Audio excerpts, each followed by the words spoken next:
ಸಿದ್ದರಾಮಯ್ಯ ಅವರಿಂದ ಏನು ಕಲಿಬಹುದು? ಒಬ್ಬೊಬ್ರದೊಂಥರ. ಅಲ್ಲ, ನೀವು ವೀರಪ್ಪಮೊಯ್ಲಿಯವರು ನೀವು ಕಂಡಂಗೆ ಸಿದ್ದರಾಮಯ್ಯ ಅಲ್ಲ, ಟು ದಿ ಪಾಯಿಂಟ್. ಸಿದ್ದರಾಮಯ್ಯವರು ಈ ಬಡವ್ರ ಬಗ್ಗೆ ವಿಶೇಷ ಕಾಳಜಿ. ಅದರ ಬಡವರು ಅಂದರೆ ಇಂಥ ಧರ್ಮ ಅಂತೇನೇ ಇಲ್ಲ, ಇಂಥ ಧರ್ಮ ಭಾಷೆ ಜಾತಿ ಅಂತೇನೇ ಇಲ್ಲ. ಇರ್ರೆಸ್ಪೆಕ್ಟಿವ್ ಆಫ್ ಆರ್ಥಿಕವಾಗಿ ದುರ್ಬಲರ ಪರವಾಗಿ ಧ್ವನಿ ಎತ್ತುವಂಥ ನಾಯಕರು. ಪ್ರಧಾನಿ ನರೇಂದ್ರ ಮೋದಿ ಅವರಿಂದ ಮೋದಿಯವ್ರ ಬಗ್ಗೆ ಏನು ನನಗೇನಂತ ಒಲ್ವಿಲ್ಲ. ಸುಳ್ಳು ಹೇಳ್ತಾರೆ. ಸುದೀರ್ಘಾವಧಿಯ ಪ್ರಧಾನಿಯವರು ಸುದೀರ್ಘಾವಧಿ ಪ್ರಧಾನಿ ಆಗಿರ್ಬೋದು, ಆದರೆ ಅವರ ಅವಧಿನಲ್ಲಿ ಏನು ಕೆಲಸ ಮಾಡಿದಾರೋ ಅದು ಇಂಪಾರ್ಟೆಂಟ್ ಅಂತ. ತುಂಬ ಇಂಪ್ರೆಸಿವ್ ಅನಿಸಿಲ್ಲ. 47ರಿಂದ ಕೂಡ ಇದುವರೆಗೂ ಕೂಡ ಪ್ರಧಾನಮಂತ್ರಿಗಳಾಗಿದ್ದವರು ಯಾರೋ ಸುಳ್ಳು ಹೇಳ್ತಾರೆ ಅಂತ ಯಾರೂ ಹೇಳಿಸ್ಕೊಂಡಿರಲಿಲ್ಲ. ಇವರು ಎಲ್ಲರೂ ಹೇಳ್ತಾರೆ. ಸುಮ್ಮನೆ ಒಂದು ಎಕ್ಸಾಂಪಲ್ ಹೇಳ್ಬಿಡಿ ಸರ್, ಇಂಥದ್ದನ್ನು ಸುಳ್ಳು ಹೇಳ್ತಾರೆ ನಂಬೇಡಿ ಅಂತ ಹೇಳೋದಾದ್ರೆ ಏನು? ಒಂದು ಬೇಕಾಗ್ತದೆ, ದೊಡ್ಡ ಲಿಸ್ಟ್ ಇದೆ ಅಂತೀರಾ? ಅಂದರೆ ಅವರು ಜನರನ್ನು ಉದ್ದೇಶಿಸಿ ಮಾತನಾಡಲ್ಲ ಅಂತ. ಉದ್ದೇಶಿಸಿ ಮಾತಾಡೋದು ಒಂದು ಬೇಡ ಬಿಡಿ, ಯಾಕೆ ನರೇಂದ್ರ ಮೋದಿ ವಿಚಾರ ಬೇಡ. Yes sir, fine sir. D K Shivakumar ಅವರಿಂದ ಏನು ಕಲಿಬೋದು? ಶಿವಕುಮಾರ್ ಸಂಘಟನೆ. ಹೌದು ಸರ್. ಹರಿಪ್ರಸಾದ್ ಅವರು ನೇರವಾಗಿ ಮಾತಾಡ್ತಾರೆ, ಸಂಘಟನೆ. ಮಲ್ಲಿಕಾರ್ಜುನ್ ಖರ್ಗೆ ಅವರು ಅಭಿವೃದ್ಧಿ ಹರಿಕಾರ ಅಂತ ಹೇಳ್ಬೋದು. ಅಭಿವೃದ್ಧಿ ಹರಿಕಾರ 371J ಆ ಭಾಗಕ್ಕೆಲ್ಲ ಇಷ್ಟು ಇವತ್ತೇನಾಗಿದೆಯೋ ಇನ್ನೂ ಆಗಬೇಕಾಗಿದೆ.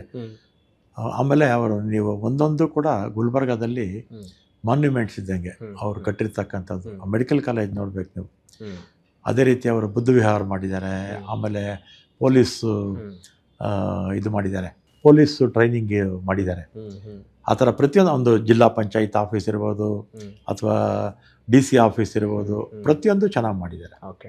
ಅಮಿತ್ ಶಾ ಅವರು ಚಾಣಕ್ಯ ರಾಜಕಾರಣಿ. ಹೌದು ಸರ್. ಅಂಥವ್ರು ಬೇಕು ಅಂತೀರಿ? ನಮ್ಮ ಪಕ್ಷದಲ್ಲಿ ಬೇಕು. ಪಕ್ಷ ಎಲ್ಲ ಹೊಡೆದಾಕ್ಬಿಟ್ರು, ಎಲ್ಲ ಪಕ್ಷ ಹೊಡೆದಾಕ್ಬಿಟ್ರು. ಚಾಣಕ್ಯತನ ಇದೆ, ಆದರೆ ಒಳ್ಳೇದಕ್ಕೆ ಆಗ್ತಿಲ್ಲ. ಅದು ಕಾಂಗ್ರೆಸ್ನಲ್ಲಿ ಯಾರು ಚಾಣಕ್ಯ ರಾಜಕಾರಣಿ ಅಂತ ಯಾರು ಇಲ್ಲದೆ ಇದ್ರು ಕೂಡ ಮುಂದೆ ಭವಿಷ್ಯದ ನಾಯಕ ರಾಹುಲ್ ಗಾಂಧಿ ಅವರು ಅಂತ ಹೇಳ್ತೀವಿ. ಹೌದು ಸರ್. ಅವರು ಚಾಣಾಕ್ಷರು ಅಂತೀರಾ? ಇಲ್ಲ, ಈಗ ಭವಿಷ್ಯದ ನಾಯಕ ಅಂದ್ರೆ ಒಳ್ಳೆತನ ಇದೆ. ಒಳ್ಳೆತನ ಇದೆ, ಜನಕ್ಕೆ ಸಹಾಯ ಮಾಡಬೇಕು ಅಂತ ಮನಸ್ಸಿದೆ, ಒಳ್ಳೆ ಮನಸ್ಸಿದೆ, ಮೋಸ ಇಲ್ಲ, ಸುಳ್ಳುಗಳು ಹೇಳಲ್ಲ, ನೇರವಾಗಿ ಮಾತಾಡ್ತಾರೆ. ಚಾಣಕ್ಯತನ ಇವು ನಮ್ಮ ಇದ್ದಿದ್ರೆ ಇಷ್ಟೊತ್ತಿಗೆ ಆಗಲೂ ಪ್ರಧಾನಮಂತ್ರಿ ಆಗ್ಬಿಡೋರು. ಇನ್ನೂ ಸ್ವಲ್ಪ. ನೀವು ಹೇಳ್ತಾ ಇರೋದು ಕುತಂತ್ರದ ಬಗ್ಗೆ ಹೇಳ್ತಾ ಇದ್ದೀರಾ ಅಲ್ವಾ? ಕುತಂತ್ರ ಅಲ್ಲ, ಅಂದ್ರೆ ಚಾಣಕ್ಯತನ. ಅದೇ ನೀವು ಕುತಂತ್ರಕ್ಕೆ ಚಾಣಕ್ಯತನ ಅಂತ ಹೇಳ್ತಾ ಇದ್ದೀರಾ? ಇಲ್ಲ, ಕುತಂತ್ರಕ್ಕೂ ಚಾಣಕ್ಯತನಕ್ಕೆ ವ್ಯತ್ಯಾಸ ಇದೆ. ಹೌದು, ಚಾಣಕ್ಯ ಇದ್ನಲ್ಲ, ಅದೇನು ಕುತಂತ್ರ ಅಲ್ಲ. ಅದು ಹೌದು. ಅಲ್ಲ, ಈಗ ಅಮಿತ್ ಶಾ ಅಂತ ಹೇಳಿದ ತಕ್ಷಣ ನೀವು ಚಾಣಕ್ಯ ಅಂದ್ರೆ ಕುತಂತ್ರ ಏನಿಲ್ಲ. ಕುತಂತ್ರ ಅಂತೇನಿಲ್ಲ, ಬುದ್ಧಿವಂತಿಕೆ ಅಷ್ಟೇ. ಯೋಗಿ ಆದಿತ್ಯನಾಥ್ ಅವರು ಏನಷ್ಟು ನನಗೆ ಮಾಹಿತಿ ಇಲ್ಲ. ಇನ್ನೊಂದು ಏನಾಗಿದೆ ಅಂದರೆ, ಇತ್ತೀಚೆಗೆ ಕೆಲವು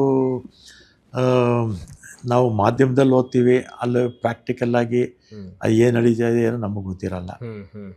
ಕಮೆಂಟ್ ಮಾಡ್ಲಿಕ್ಕೆ ಆಗಲ್ಲ, ಅಥವಾ ಏನು ಕಾಂಪ್ಲಿಮೆಂಟ್ ಕೊಡಲಿಕ್ಕೆ ಅನಿಸಲ್ಲ. Yes sir. ವಿಜಯೇಂದ್ರ ಅವರು, BY ವಿಜಯೇಂದ್ರ. ಇನ್ನು ಅನುಭವ ಸಾಲದು. ಓಕೆ. ಸೌಮ್ಯ ರೆಡ್ಡಿ ಇನ್ನೂ ಸ್ವಲ್ಪ ಅನುಭವ, ಸ್ವಲ್ಪ ಓಡಾಡಬೇಕು ಚೆನ್ನಾಗಿ. ರಾಜ್ಯಾದ್ಯಂತ ಎಲ್ಲ ಓಡಾಡಿದ್ರೆ ಅನುಭವ ಬರುತ್ತೆ, ಎಕ್ಸ್ಪೀರಿಯನ್ಸ್ ಆಗುತ್ತೆ. ಜಾಸ್ತಿ ಏನು ಪಾಠ ಮಾಡ್ತೀರಾ ಸೌಮ್ಯ ರೆಡ್ಡಿ ಅವ್ರಿಗೆ ನೀವು? ಏನು ಮಾಡಲ್ಲ, ನಾವು ಯಾರ ಮಾತು ಕೇಳಲ್ಲ. ನಾನು ಯಾರ ಕೇಳಲ್ವಾ? ನಾನು ಯಾರ ಮಾತು ಕೇಳಲ್ಲ, ಚಿಕ್ಕ ವಯಸ್ಸಿಂದನೂ ಅಷ್ಟೇ.